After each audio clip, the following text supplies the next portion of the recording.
Bonjour et bienvenue. Aujourd'hui, on explore un outil un peu particulier, RoboTurf. Il mélange IA et course hippique. Oui, l'intelligence artificielle appliquée à un domaine est populaire, mais souvent imprévisible, hein. Tout à fait. L'idée affichée, c'est d'aider à la décision pour les paris grâce à la technologie. C'est ça. D'après ce qu'on a pu lire, les infos promotionnelles, RoboTurf se présente comme un service d'IA qui génère des pronostics tous les jours. D'accord.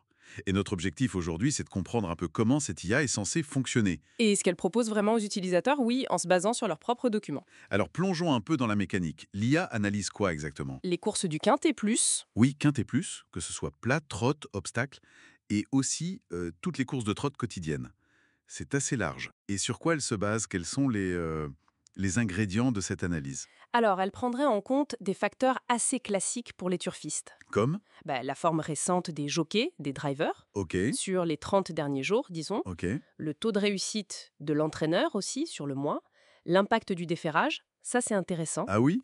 Pourquoi? Ils estiment que ça peut apporter un gain de performance de 15%. C'est une estimation bien sûr. D'accord, 15%.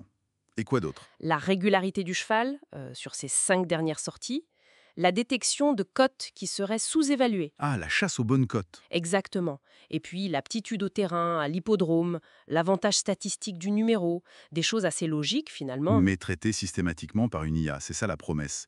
Est-ce qu'on sait quel type d'IA d'ailleurs? Machine, réseau neuronaux, Donc, c'est peut-être plus une automatisation poussée de l'analyse de données classique. c'est un peu l'impression que ça donne, oui.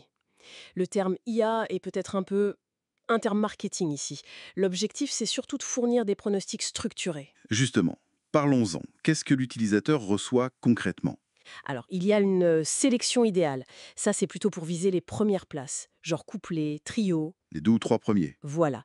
Et une sélection ultime, là, c'est pour des jeux comme le multi, le quintet plus, le Z5. Cherchez plus loin. Ok. Et il y a d'autres choses? Oui, il propose aussi un outsider spécifique, jugé intéressant, et un jeu complet à 10 euros. Ah, avec des suggestions de paris. C'est ça. Des exemples, hein. Un multi en 6, un quintet plus flexi ou un simple gagnant sur l'outsider. C'est pour guider. Et il y a aussi des choses spécifiques pour le plat, l'obstacle et un top 3 pour le trot. Exactement.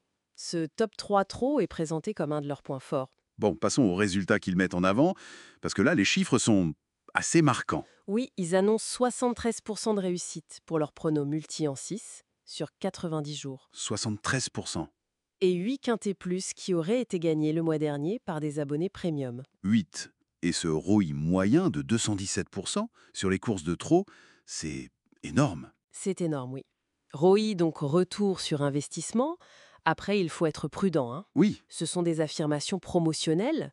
On n'a pas le détail du calcul de ce ROI, par exemple. C'est basé sur quoi? Quelle période exacte? Quelle gestion des mises? c'est le problème avec ce genre d'annonce souvent, et les exemples de gros gains. Jumelé à 200 euros, trio à 903 euros. Zebe 4 a plus de 1500 euros et cette anecdote du cheval à 166 contre 1, Oui, ça fait forcément tilt. bien sûr. Mais là encore, ce sont des exemples choisis.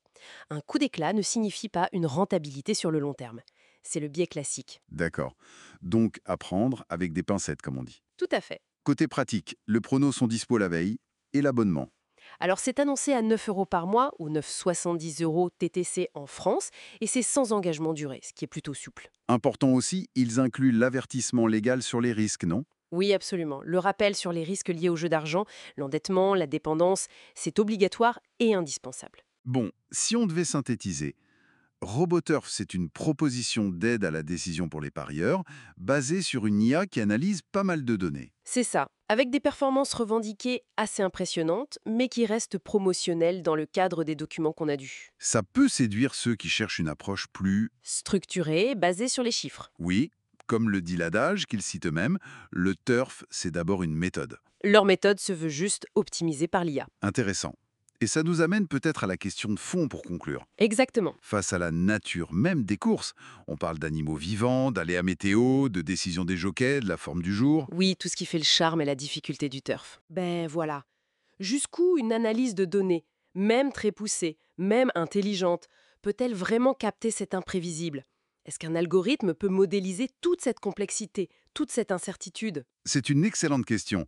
Quelle confiance accorder finalement à ces prédictions algorithmiques face à un événement sportif aussi vivant Voilà, c'est sans doute la question clé que chaque utilisateur potentiel doit se poser.